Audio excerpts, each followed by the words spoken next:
vous parlez, vous êtes émetteur. Vous pensez que vous partez de 100%. Que tout ce que vous dites sera entendu à 100%. Faux. D'abord, à votre niveau, vous avez une idée de ce que vous voulez dire. Par exemple, je considère que Marine Le Pen est un danger. Je pense que c'est assez clair. C'est ce que je veux dire, en tout cas. Ensuite, ce qu'il peut dire. Ah, peut-être pas le dire comme ça, parce que c'est un peu franc, quoi. Peut-être que c'est même un peu politique, dans une formation scientifique. Alors, je vais dire, il me semble qu'il existe parfois des dérives au plan politique sur lesquelles des partis d'extrême pourraient être risqués. Ce qu'il croit dire. Déjà, je suis parti de ce que je voulais dire à ce que je peux dire. Et alors, ce que je crois dire, c'est qu'il me semble qu'en l'ayant dit comme ça, vous pensez bien quand même, comme moi, que c'est un danger. Mais peut-être pas. Après, ce qu'il dit. Alors, finalement, je vais résumer ça en disant, bon, il me semble qu'il y a certains partis extrémistes en France aurait tout intérêt à être mieux appréhendé pour qu'il soit moins un risque pour les élections françaises, ça veut dire? Au bout du compte, on sent bien que déjà c'est un peu tronqué, hein, c'est un peu fabriqué cette histoire-là. Mais c'est une espèce de compromis entre, oui, ce que je voulais vraiment dire au départ, et puis le politiquement correct, pour ne pas dire le langage politicien, langue de bois, à l'arrivée. Et puis récepteur. Alors vous, déjà, il y a ce que vous entendez. Je dis ce que vous entendez sans même l'avoir compris. Parce qu'il y en a peut-être qui pensaient à autre chose au moment où je parlais. Il y en a peut-être qui dormaient un tant soit peu, ou qui étaient en mode veille. Ou sont déjà somnambules. Entre les deux, quoi. Soyez paradoxal. Ou alors, vous avez entendu une partie, vous n'avez pas entendu la fin. Parce que, entre-temps, ce que je disais, vous avez fait penser à quelque chose, vous êtes concentré sur cette idée-là dans votre esprit, et le temps que vous reveniez à ce que je disais, vous avez manqué un épisode entre les deux. Des choses comme ça. Mais c'est clair que, sur une journée en plus, hein, plus le temps se rallonge, plus il est compliqué par la simple fatigue, par la simple inattention, le manque de vigilance, de garder l'attention permanente du début jusqu'à la fin. C'est pas possible. Vous allez forcément manquer, vous, un certain nombre de choses que je vais vous dire, parce que vous êtes, en tant que récepteur, à ne pas entendre un certain nombre de choses. Après, ce que vous écoutez, parce que vous pouvez entendre des trucs, mais écouter, ça veut dire comprendre ce que je vous dis. Ça peut être une belle chansonnette. Vous entendez la mélodie derrière. Hein. Après, il faut comprendre ce que vous entendez. Et donc, écouter, c'est ça. On fait souvent la différence. Hein. Je vous ai entendu. Mais ça veut dire, voilà, je ne sais pas vraiment écouter en fait. Hein. J'ai entendu, mais je ne suis pas d'accord. C'est ça que ça veut dire. J'ai entendu. Bon, et donc tout le monde ne comprend pas exactement. Et c'est tellement vrai qu'en plus, en termes de vocabulaire, de langue étrangère, que d'éducation, entre ceux qui viennent d'un monde rural, d'un monde urbain, d'un monde où on parlait beaucoup, d'un monde où on se taisait, un monde où effectivement on avait un langage qui revenait souvent un peu pauvre, médiocre, riche, etc. Voilà, il se peut qu'il y ait des vocabulaires qu'on ne comprend pas de la même manière. Un même mot peut être compris différemment. C'est pour ça qu'il faut réexpliquer, c'est pour ça qu'il faut des images, il faut des illustrations, des applications, pour que même si on n'avait pas compris la première fois, on puisse y revenir. Mais si vous dites une seule fois, à la lecture d'un livre, de manière monotone encore une fois, hein, ce prof dans un amphithéâtre, seul comme ça, face à tous, et où il ne reviendra pas sur le truc qu'il a dit, ou on expliquera peut-être par des exemples, mais pas vraiment sur ce qu'il a dit au départ, là vous avez manqué la totale. Ensuite, ce qu'il comprend vraiment. Il comprend vraiment. Ce qu'il croit ensuite. Par exemple, signé cette histoire-là, certains, peut-être, après avoir parlé du Front National, diront « Ah, lui, il est du Front National, mais il veut nous faire croire qu'il l'est. » Deuxième hypothèse, « Ah, lui, il est totalement contre le Front National, mais il essaie d'arranger le coup, de concilier l'histoire. » Ou alors ils disent « Ah, lui, pourquoi il nous prend cet exemple-là? Il m'énerve, il n'aurait pas dû prendre un exemple politique, finalement, ça n'a pas d'objet, c'est hors sujet.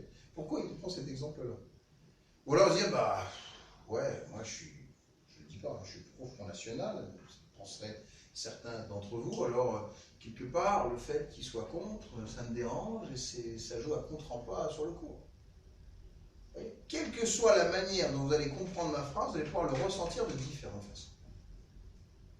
C'est la raison pour laquelle, d'ailleurs, on hésite, à proprement parler, dans un domaine technique ou scientifique, d'aller sur le terrain de l'ethnique, l'anthropologique, l'idéologique, le symbolique, le romantique, même le spirituel, parce que, ou le politique évidemment, parce que on va sur un terrain dangereux où non seulement on peut ne pas être d'accord, mais en plus, vous le comprendriez différemment, sans doute parce que vous avez des orientations personnelles ou politiques ou autres qui vous amènent à un autre endroit que celui auquel je veux vous amener.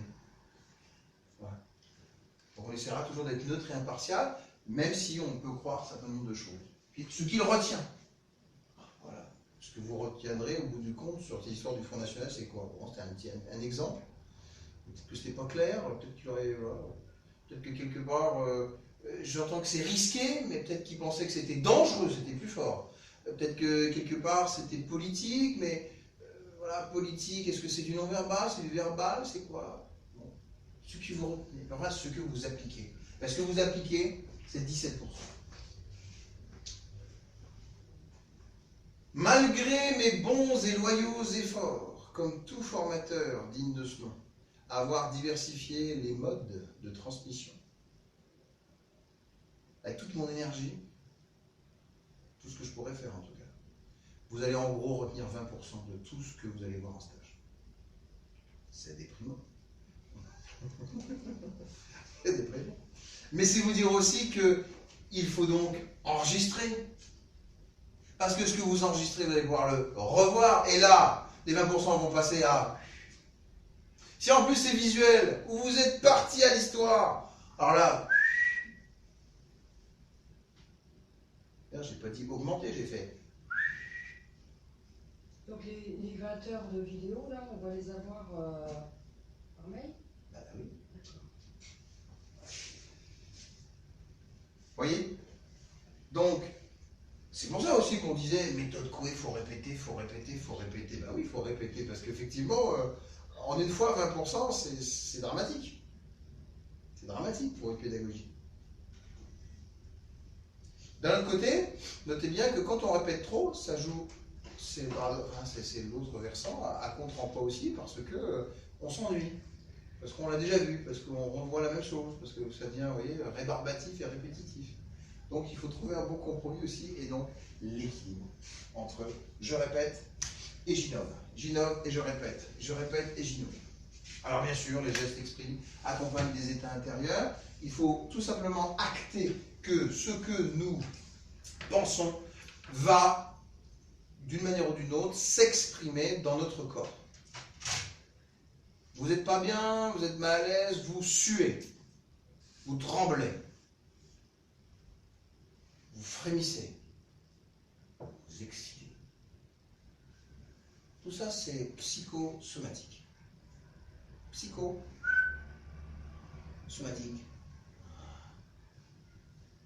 Voilà. Le corps, donc, à l'envers, trahit, révèle des émotions, pour le moins, en tout cas des éléments psychologiques à bien décrire.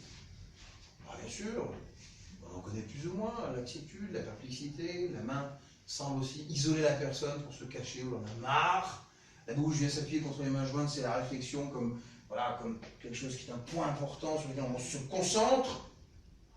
Évidemment que les gestes sont là pour exprimer des états intérieurs. L'extérieur trahit l'intérieur. C'est ce qu'il faut retenir. Alors, oui, c'est jamais être très intéressant, un émetteur, avec ses pensées, ses émotions, qui vont toutes les deux s'exprimer sous forme de comportement. Et là, il va donc entrer en relation avec une autre personne qui a les mêmes dimensions, en tout cas, pensée, émotion, comportement. Et voilà, il va y avoir un message qui est envoyé de l'un à l'autre. Bien sûr, des allers-retours en interaction, ça va de soi. Mais évidemment qu'il y a des filtres, des reformulations nécessaires, des messages corporels ou verbaux qui entrent en ligne de compte, et que vous comprenez bien que beaucoup de paramètres rentrent en ligne de compte. Ce n'est pas uniquement « je te dis quelque chose, tu entends quelque chose », certainement pas. C'est comment tu es habillé, comment tu me regardes, comment donc tu fais ça, tu souris pas. Est-ce que quelque part tu es loin de moi, tu n'es pas loin de moi, hein, voilà.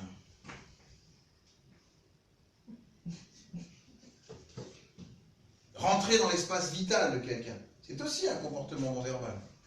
C'est intrusif. Ou alors, j'adore. Mais peu importe la manière dont on le vit, c'est toujours du comportement non verbal.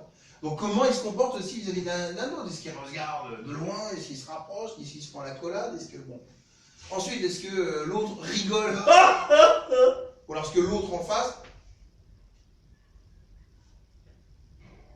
déteste déjà ce rire gras, poisseux et hilarant, nocif? Est-ce que lui il semble plutôt expressif, à l'aise, vous voyez, genre force de vente, et l'autre, lui, cadre, bureau, intellectuel, documentaliste, il n'a pas vraiment de relation dans sa vie, mais qui aime son travail. Et alors, est-ce que vraiment il aimerait ce personnage? Est-ce que ce personnage, d'ailleurs, irait plutôt vers ce type de personnalité? Quel genre de relation intime? Dominant, dominé, gêné, ou dominé qui veut s'adapter, ou dominé qui veut effectivement essayer de comprendre sans trop se faire avoir? En tout cas, tout ça, c'est très variable. Et donc, il faut avoir un don, quelque part, de scruter minutieusement, méticuleusement ces éléments, tous ces éléments. Par exemple, que quand vous regardez quelqu'un, rien que si vous faites une photographie de lui, là, je vous prends en photo, et je dis, alors, elle est comme ça, elle est comment, il est comme... Il y a 1000 choses à dire. 1000 choses.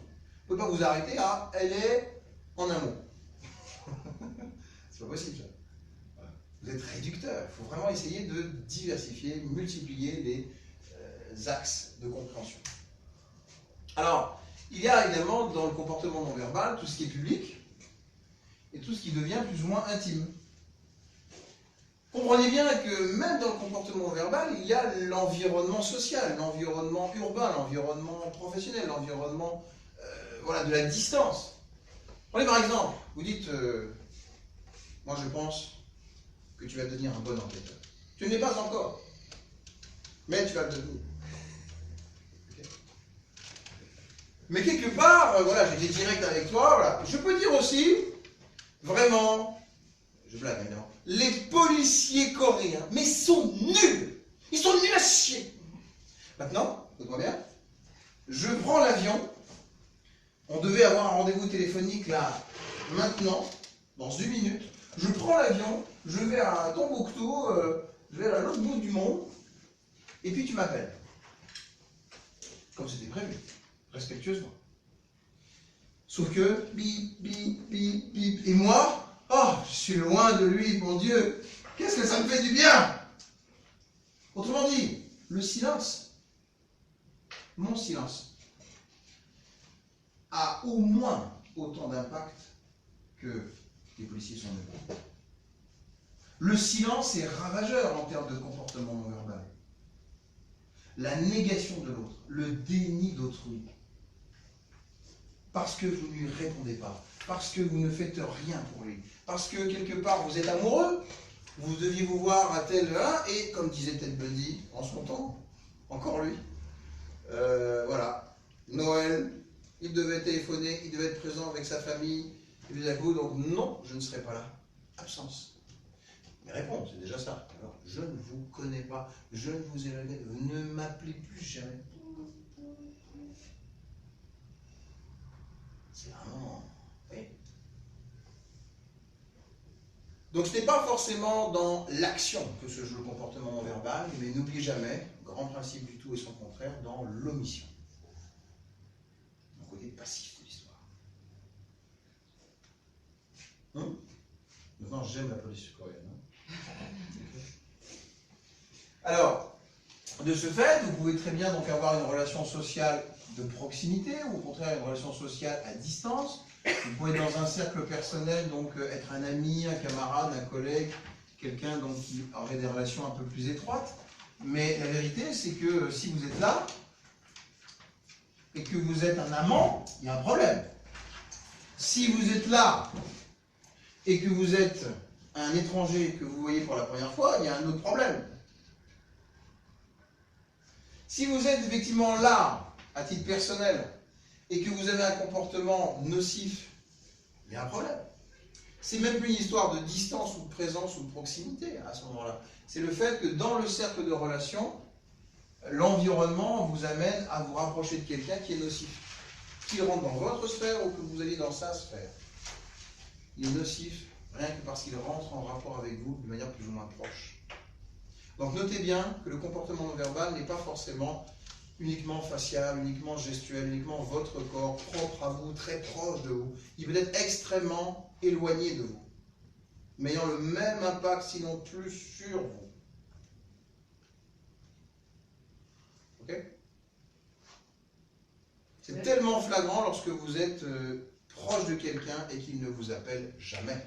Pensez à un père ou une mère qui ne vous appelle même pas dans l'année pour fêter votre anniversaire. C'est quoi? C'est une violence absolue. Ça vaut tous les coups de poing du monde.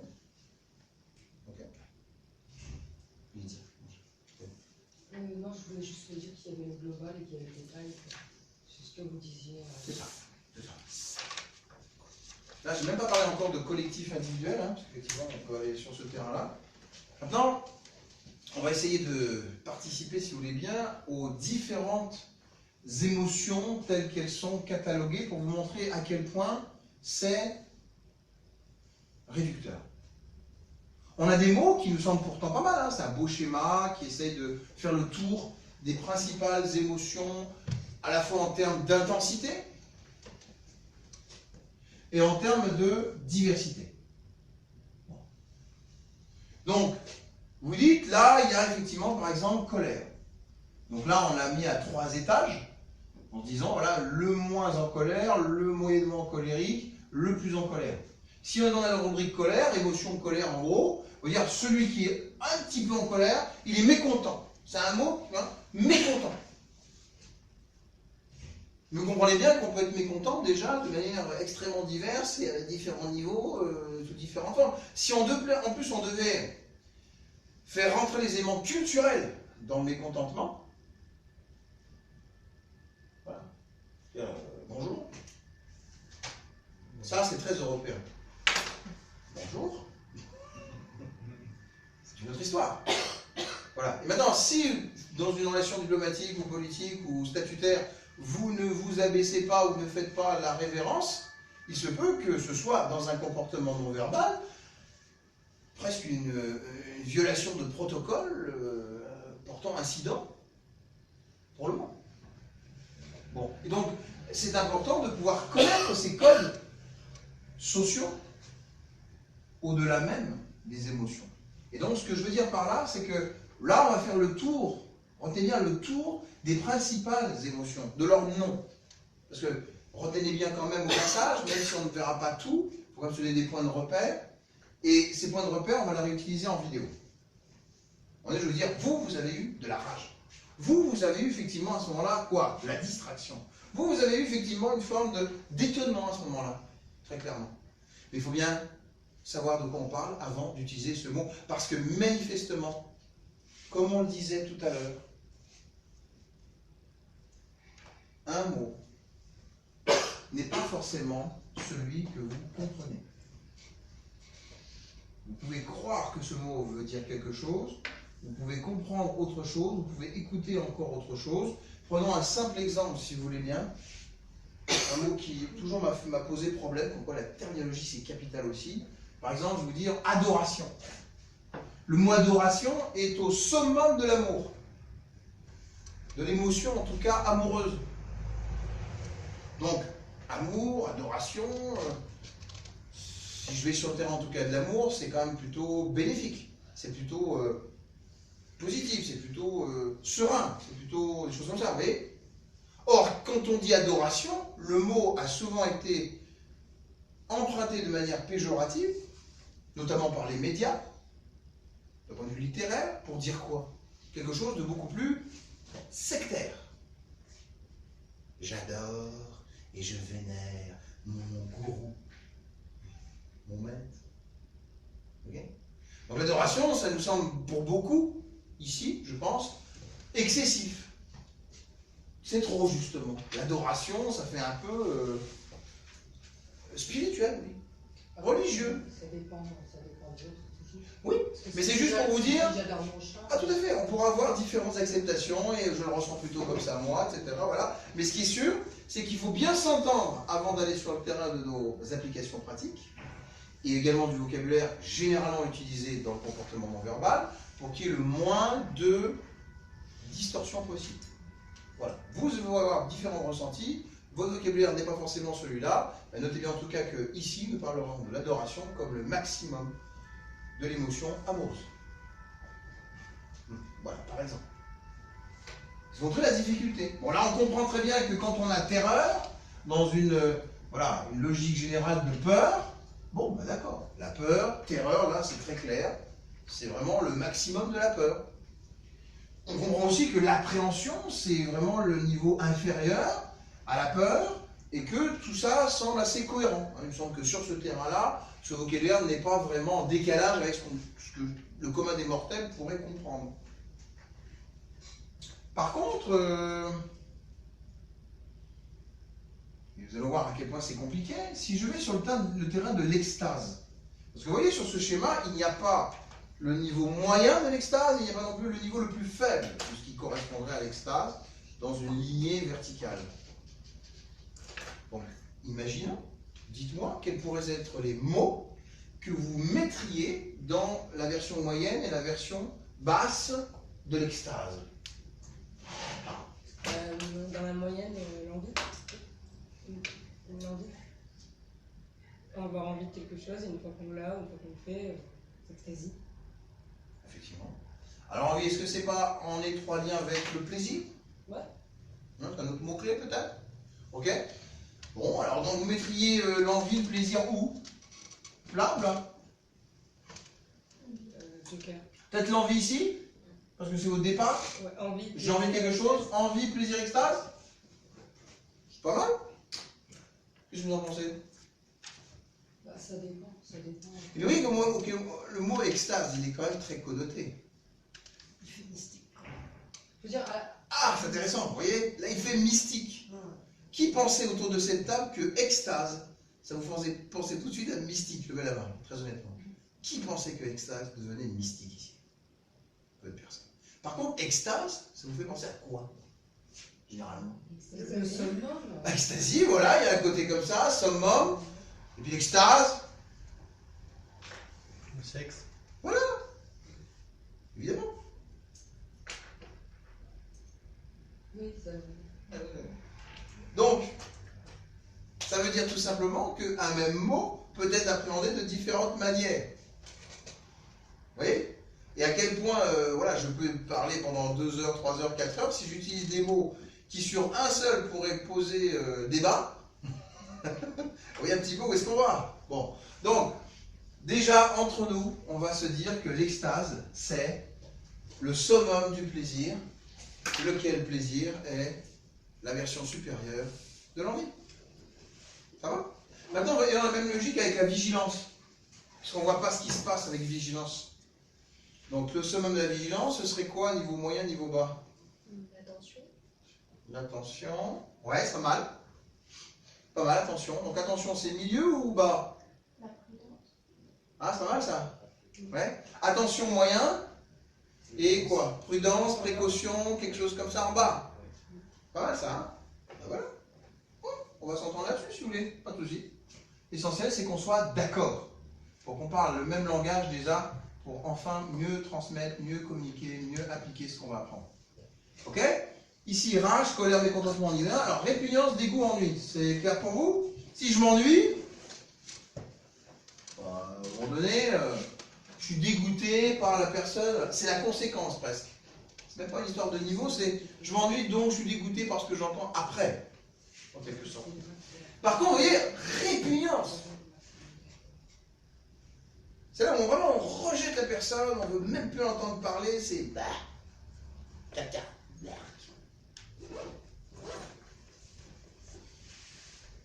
Ouais. Alors j'insiste sur le fait que peut-être là où vous voyez une forme d'incohérence entre dégoût et ennui, j'insiste bien, l'ennui c'est bien à l'origine du dégoût. Pourquoi? Après mûre réflexion. Alors justement, essayez de voir en quoi l'ennui est bien à l'origine du dégoût. J'essaie d'imaginer si je m'ennuyais. Oui. Admettons qu'à cet instant présent, je m'ennuie. Étant donné que c'est vous le professeur, mon ennui va venir de vous. Exact. Donc,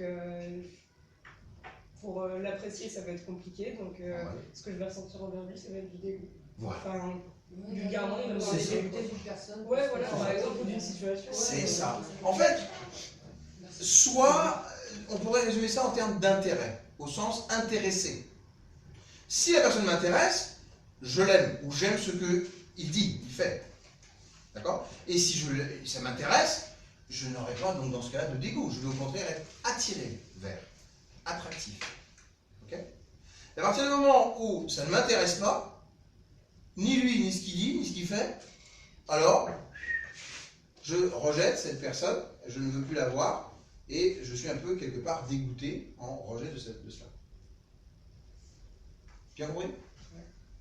Donc l'ennui, c'est clair, c'est un manque d'intérêt. On aurait pu le dire désintéressé. Voilà. C'est un autre mot, désintéressé par rapport à l'ennui, peut-être. Il faut l'entendre comme ça en tout cas. Bon, tristesse, c'est assez simple. Tristesse, affliction, là on voit bien donc la progression. Par contre, préoccupation. Préoccupation, excusez-moi, c'est un terme plutôt neutre. Quand je suis préoccupé, dira-t-on, je peux être préoccupé par quelque chose, je suis peut-être inquiété, je pense à quelque chose plus sérieusement, ça m'occupe l'esprit. Au point de me préoccuper, d'attirer davantage mon attention. Bon. Mais c'est pas franchement la tristesse forcément qui est derrière, a priori. Non? Qu'est-ce que vous en pensez? Par exemple, je sais pas, je suis préoccupé par...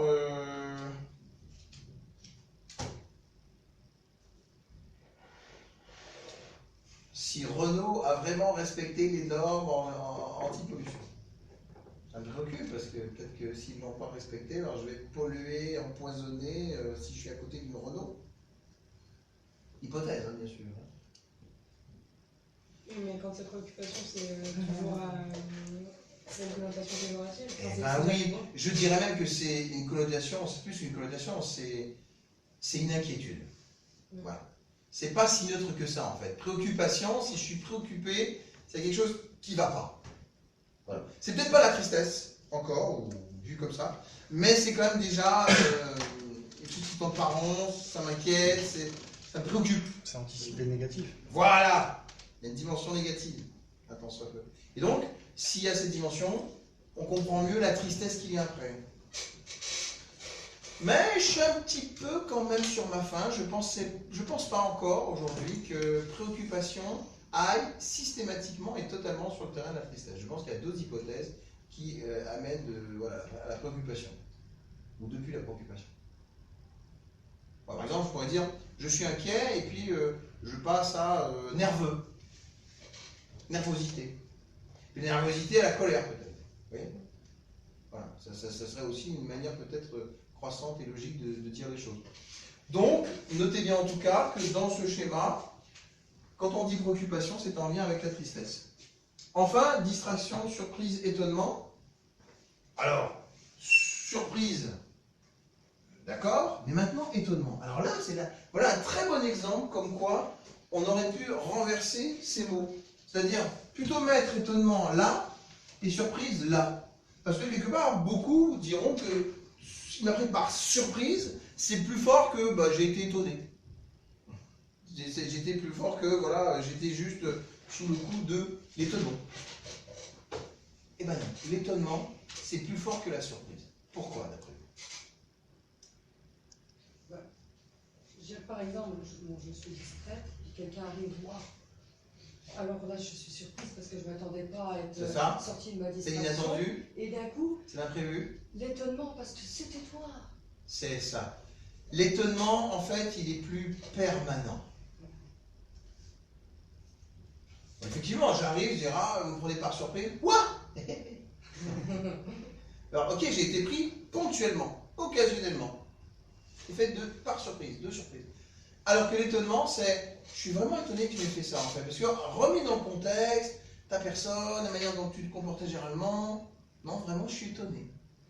C'est une forme de, voilà, de surprise continue. Voilà. Je pensais pas que le papa, dans la famille à Nantes, il aurait fait ça, quoi, le beau-père. Je pensais pas. Ah, bien à réfléchir. Donc vraiment, c'est plus fort. C'est pas uniquement l'effet de surprise, ah, c'est le père. Oui, c'est le beau-père qui l'a fait, ok. Non, on se dit, on réfléchit, sa personnalité, le contexte, quand même tout ce qu'il a fait, tout ce qu'il a mutilé, tout ce qu'il a lavé, avec sa femme, tout ça. Oh, non, pardon, je suis étonné. Oui, là, on comprend mieux. Ça va? Bien. Donc là, ce sont des petits vocabulaires qu'on va reprendre le moment venu. Donc ici, regardez bien à l'esprit et notez bien aussi qu'avec vos clés USB, j'imagine, vous pourriez prendre ça tout de suite, le cas échéant.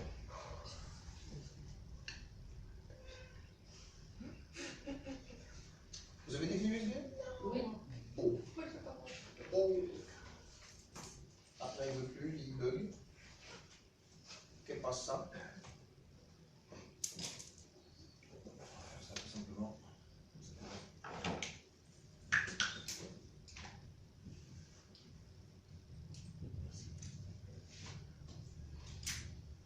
Alors on a, vous voyez, c'est très beau, hein, c'est joli. Hein. C'est une rosace qu'on a remplie à sa façon et qui montre effectivement la même chose, mais vue de haut, vue panoramique et voilà. Et donc, oui, c'est l'extase. Hein. Joie, plaisir. Hein, et après, effectivement, on peut avoir différents mots qui, même, vous voyez, par exemple, lorsque c'est anglais et qu'on fait la traduction en français, c'est compliqué d'avoir vraiment la bonne signification. Je laisse ça, puisque pour l'instant, je veux que vos idées soient claires en matière terminologie. Alors là, nous commençons avant de manger, et c'est pour ça que vous allez regarder les autres, hein, quand vous allez déjeuner. Vous allez déjà regarder ces petites choses sympathiques. C'est un tableau très simple qui introduit vraiment le comportement non verbal dans les éléments les plus communs au quotidien. On est prêt? Et là, on va essayer effectivement de le jouer, le surjouer pour que ce soit bien clair. Vous avez ici les éléments donc liés à la franchise. Agressivité, attitude défensive, ennui ou indifférence, facilité d'expression, donc aisance, frustration, confiance et enfin nervosité, incertitude.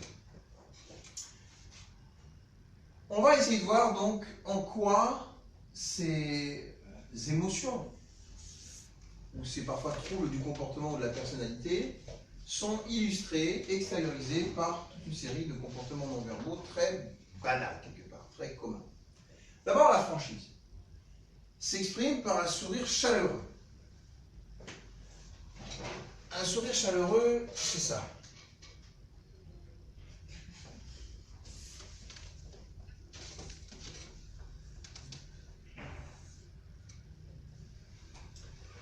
On va détailler cet après-midi ce qu'est un vrai sourire.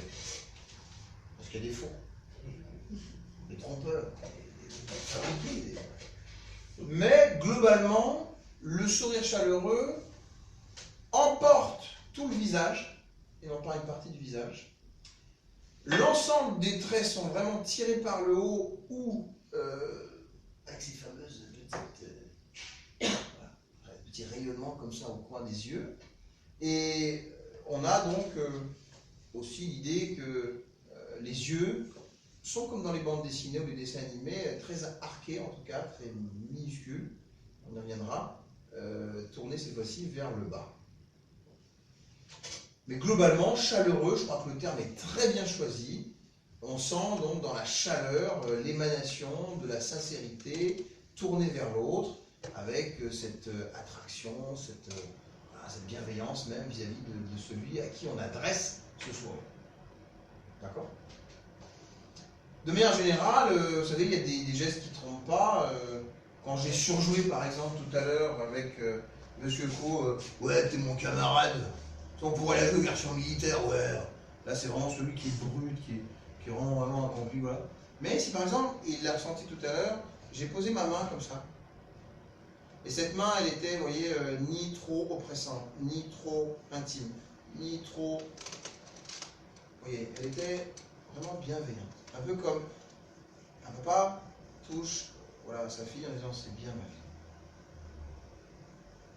Vous voyez la différence? C'est bien. Chaleureux.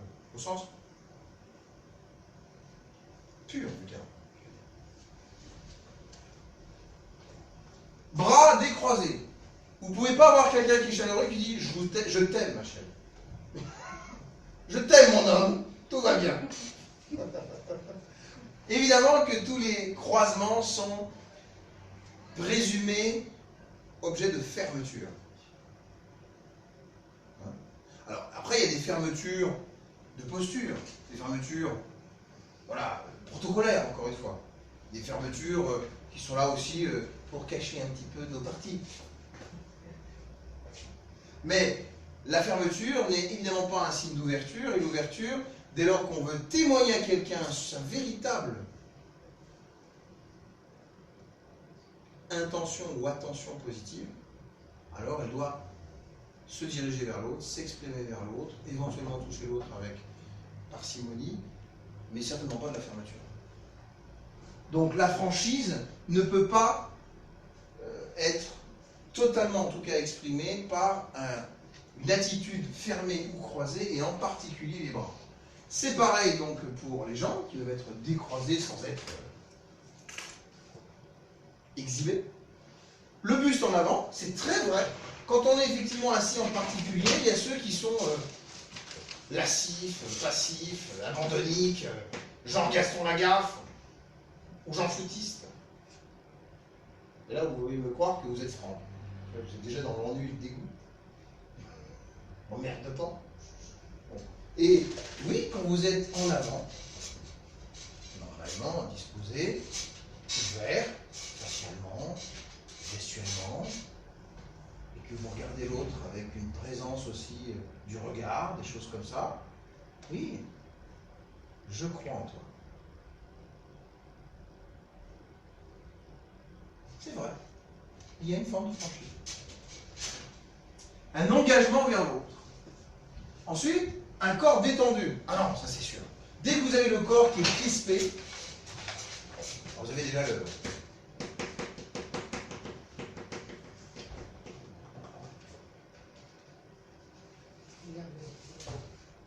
Ça, on est bien. Dès que vous êtes comme ça, quelque part, vous êtes soit frustré, soit déjà dans la compensation, mais vous n'êtes pas au point d'équilibre. Celui qui est sincère, c'est forcément quelqu'un qui a quelque chose à dire, un peu comme lorsqu'on est en prière, un peu comme si vous voulez, on est en tranquillité intime avec soi et avec l'autre. Oui, quand on dit de dire je t'aime pas toi. Je peux être aussi franc, c'est vrai, à le dire. Non, vraiment je t'aime pas. Mais la franchise, c'est en général une sincérité dévouée à l'autre. C'est pas de la colère franche, c'est de la franchise. C'est très différent. La colère n'est pas dominante, c'est la franchise qui l'est. Donc si la franchise elle l'est, elle est plutôt positive, elle est plutôt dévouée à l'autre, elle est plutôt un témoignage vis-à-vis de l'autre. Franchise. Je suis franc. Et je peux te dire des choses décentes, je pense, sincèrement, qu'il va falloir revoir cette histoire de Jack Lemmon. C'est pour votre bien. C'est franc. Mais justement, c'est pour votre bien. Je peux dire quelque chose qui ne va pas vous faire plaisir peut-être, vu le travail fait, vu le fait que vous êtes peut-être dans une orientation particulière, peut-être que là, Mais, puisque vous avez, je le sais, l'envie de bien faire, l'envie de vraiment dans la bonne direction, l'envie de transformer l'essai en quelque chose de plus expertable, alors c'est clair qu'il faut essayer de vous guider dans la bonne direction. Et c'est bienveillant, c'est franc. Comme, quelque part, un bon père de famille vis-à-vis de ses enfants. Oui. On voit quelqu'un qui a une forme d'autorité qui va dire, voilà, vu ce que je peux vous dire aujourd'hui, c'est comme ça qu'il faudra essayer de faire. Voilà, c'est dans le bon sens qu'il faut aller.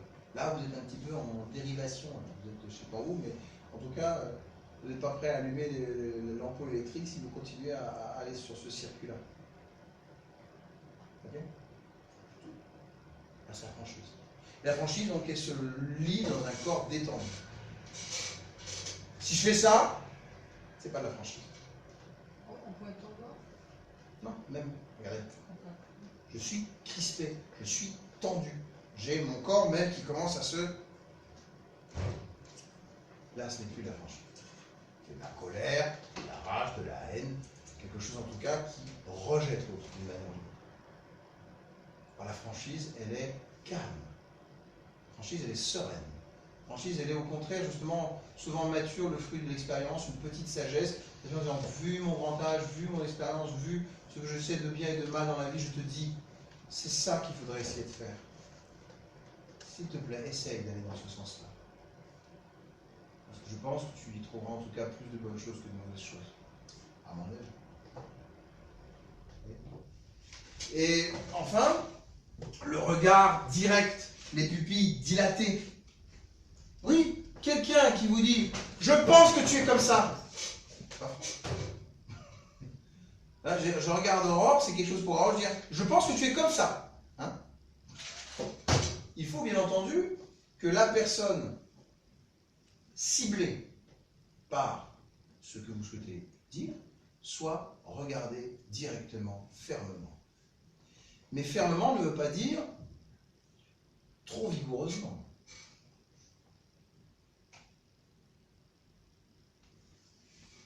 Ça ne veut pas dire non plus amoureusement. Ça ne veut pas dire non plus pervers. Ou autre chose. Vous comprenez? Il s'agit tout simplement d'un regard tourné vers l'autre avec pesanteur bienveillante. Oui. Je te dis, tu vas être vraiment une bonne professionnelle, sûr. Mais prends ton temps. Ne veux pas trop vite. C'est pas l'anticiper. Okay. Alors, décontracté, veste retirée pour les hommes. C'était Sarkozy à l'époque qui aimait bien faire ça parce qu'on lui avait dit de le faire. Après, il faut regarder dans quel contexte ça fait, parce qu'on peut faire genre j'enlève ma veste et puis je la joue coq. Le coq n'est pas franchise.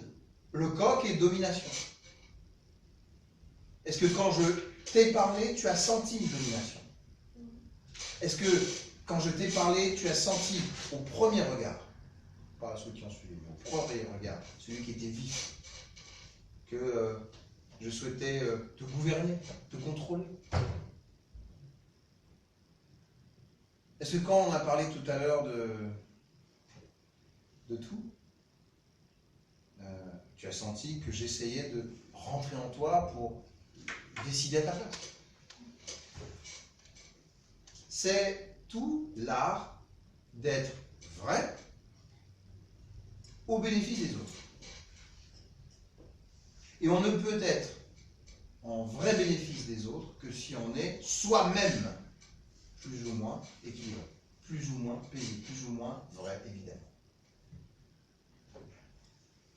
Vous êtes déséquilibré, vous serez forcément déséquilibré avec les autres. Vous n'allez pas chercher une 14 heures, ça commence par vous, le progrès. Et si vous avez des méchants qui viennent systématiquement à vous, si vous avez des personnes à risque, à problème qui viennent à vous, si vous avez des gens qui sont trop gentils, trop faibles, trop violents, trop quelque chose qui viennent à vous, et vous avez l'impression que c'est toujours pareil. Posez-vous la bonne question. Est-ce que vous croyez que c'est eux qui Voilà, par l'opération des individus, on dit oh, j'ai envie d'aller chercher quelqu'un ici pour l'emmerder. Non, c'est parce que vous dégagez quelque chose. Vous dégagez quelque chose. Ne voyez pas une culpabilité, ne voyez pas votre faute évidemment, mais c'est qu'il y a quelque chose de déséquilibré qui attire l'attention et qui, généralement, est sujet de manipulation ou comment je peux en profiter dans le regard de l'autre. Ok? Tu veux dire? Non. Agressivité maintenant. Ah, l'agressivité c'est tout le contraire donc. Plisser les sourcils. Alors, plisser c'est différent de froncer. D'abord les sourcils, on est là bien sûr, mais agressif ça veut dire... voilà. Froncer c'est presque un simple. Oui. Alors que plisser c'est... C'est questionnement. Non, c'est plus ferme en quelque sorte. C'est comme si vous concentriez une attention sur la personne sans vraiment être en colère. C'est la méfiance. Oui, c'est un peu ça. Oui, il y a une partie de méfiance dans l'histoire. Absolument. On va le revoir en image. Regard soutenu, pupille contractée soit-il, mais c'est difficile de le voir bien sûr, hein, et regardez fixement. Il y a des regards qui sont très déstabilisateurs. Audrey, ça commence à bien faire maintenant de m'appeler tous les jours. D'accord? Et ça fait son effet. Je voulais déstabiliser, elle est déstabilisée. Est-ce que j'étais en franchise avec elle? Oui, mais j'ai d'abord été dans la déstabilisation. J'ai voulu montrer que je voulais la gêner et la mettre à sa place. C'était mon premier objectif. Si je veux être comme ça. Ok? Et donc je suis agressif. Agressif pourquoi? Parce que je dérange. Merde, tu me déranges. Pourquoi je me fais chier ma peau au téléphone, bordel? Ensuite, poings serrés. Regardez bien toutes les fois où vous avez quelqu'un qui a les poings serrés. Parfois c'est tout bête, hein? Il est assis et puis il fait ça. Pas d'accord. Ou alors il est en train de faire comme ça, et puis à un moment donné, il lève ses mains et puis il fait ça. Puis il revient. Mais à partir du moment où vous avez des poings serrés, les mains qui vraiment se ferment, il y a déjà ponction point à main. Un début du commencement de la genèse de l'agressivité.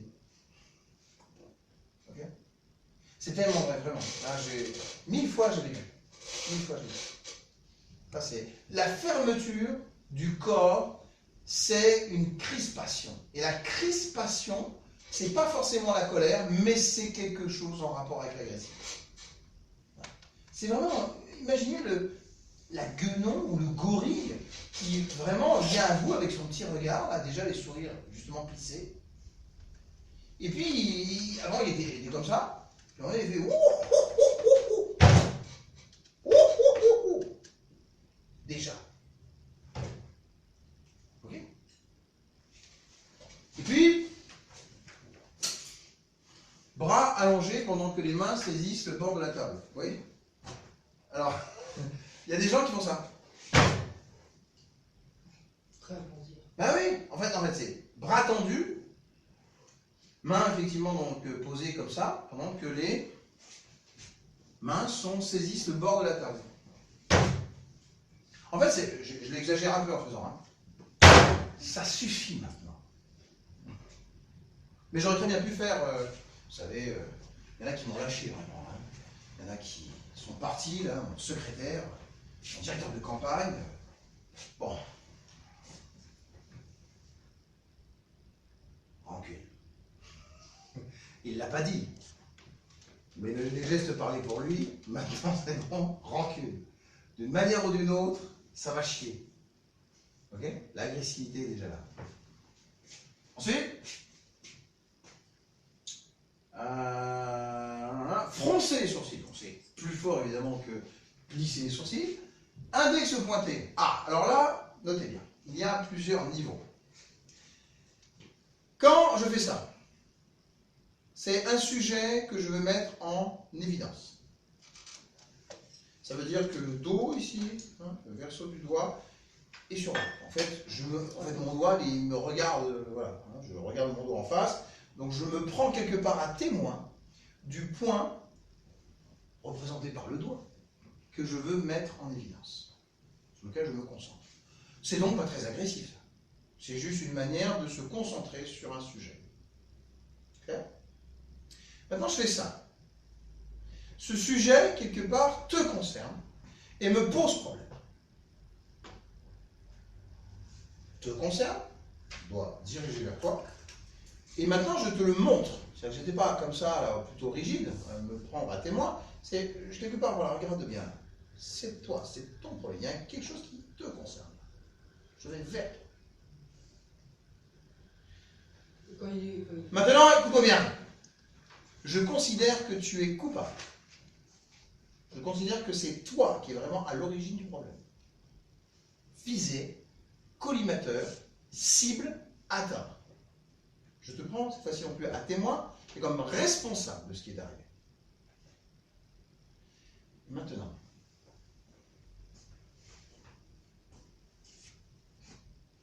tu vas payer. Tu vas payer pour tout le mal que tu m'as fait. Tu m'as compris? Est-ce que tu m'as compris? Oui. Là, c'est l'agressivité véritable. Là, c'est l'émission, l'intrusion dans l'espace vital, jusqu'à éventuellement toucher la personne. Et évidemment, le condamner déjà du doigt, c'est comme si vous avez presque un couteau ou une arme à la main, il est déjà en train de vouloir l'intention de nuire. On va du haut vers le bas, c'est la soumission. Oui, exactement. Exactement. J'ai fait oui, exactement. Ensuite,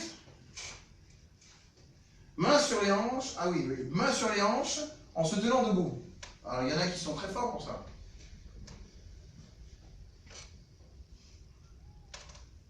Ça fait penser un peu à quoi, là? Si je rajoute ça. Bon, allez, comme ça. C'est vrai qu'il faudrait être non pas en costume, mais dans une autre tenue. Imaginez le gendarme au bord de la route, tout simplement. Il attend. Il attend derrière un coq.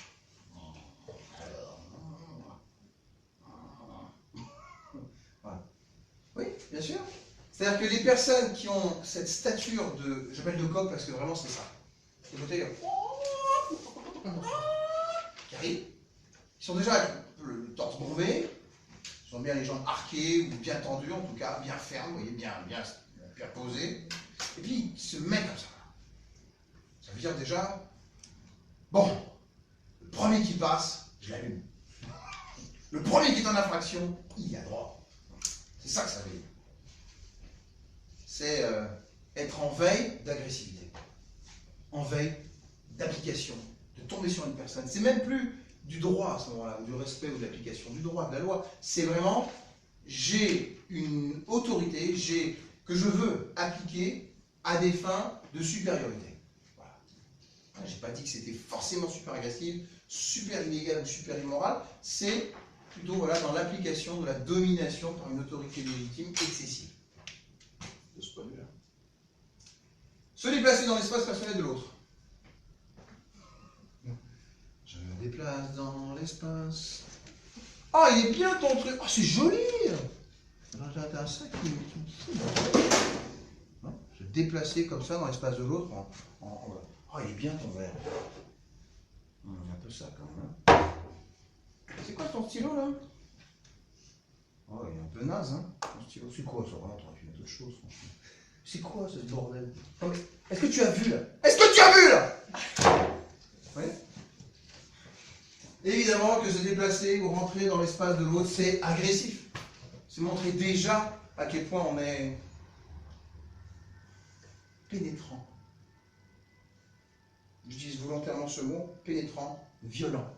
Vous violez l'intimité de l'autre. Vous savez qu'on a un cambriolage, on dit voilà, on a pénétré dans l'habitation, comme on pénètre dans le vagin d'une femme, ou ce que vous voulez, mais on est dans la pénétration illégitime, la pénétration non consentie, la pénétration qui est une intrusion dans la vie privée ou l'intimité corporelle, peu importe, l'image est la même, c'est une pénétration, cette intrusion dans l'espace vital ou personnel de l'autre. Ok? C'est tellement vrai qu'on voit des personnes âgées qui arrivent au commissariat en pleurs, avec des réactions parfois hyper excessives, et pas d'ailleurs que des personnes âgées au passage, qui disent « Ouais, j'ai été cambriolé ». Alors le type, au commissariat, il dit « Vous savez, vous devez s'occuper de tous vos cambriolages, on n'aura pas fini. Ouais, mais je veux que les experts Manhattan ils viennent dans la maison, prennent les empreintes digitales. » Madame, non, on ne pourra jamais faire ça, etc. Donc, ah non, oui, bon, d'accord. Rentrez chez vous, madame. Ça va aller, faites fonctionner l'assurance, tout ira bien. Même si, bien sûr, vous pouvez avoir des policiers et des gendarmes qui ont une attitude plus protectrice ou plus attentive vis-à-vis de cette personne, évidemment, notez que souvent il y a un décalage entre le ressenti de cette personne, très vif, parce que dans son esprit, il y a eu violation de l'intimité rien que par un cambriolage, parce que chez elle, c'est toute sa vie, parce que chez elle, des objets ont une âme, parce que chez elle, il y a plein de souvenirs, parce que chez elle, elle a l'impression que le bordel dans lequel elle est rentrée, surtout pour une personne âgée, ça chamboule et ça met le chaos dans toutes ces petites habitudes, ces petits rituels, ces petites choses comme ça qui sont si importantes pour elle. On a trifouillé son intimité. On a tripoté, pour reprendre des termes qui veulent plus vous parler, son intimité.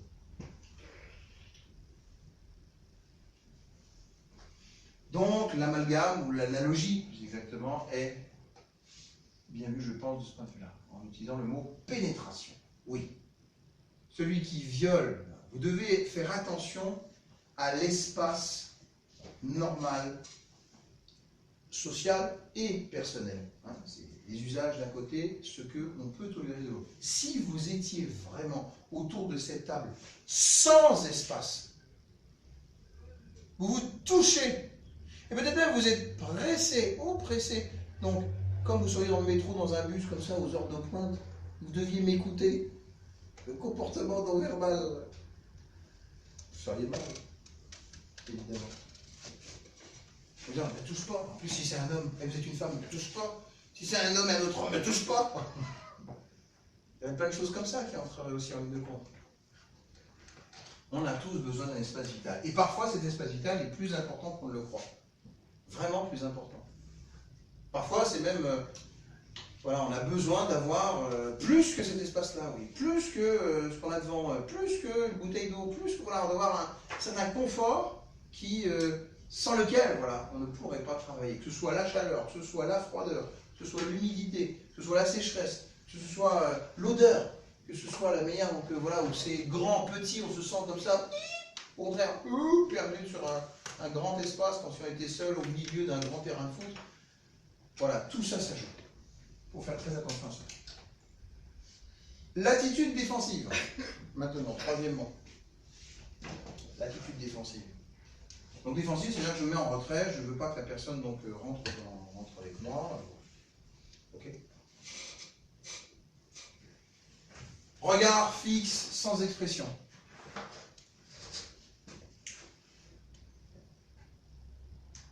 En fait, je deviens livide. Livide, ça veut dire carapacé. Je coupe toutes les émotions. Celui qui est défensif, il ne veut pas que l'autre rentre, il ne veut pas non plus communiquer avec l'autre. Donc il coupe tout. Il met un masque. Voilà, c'est l'idée du masque. Michael Jackson, Super Bowl 2013. Non, c'est... Pour donner une autre image encore.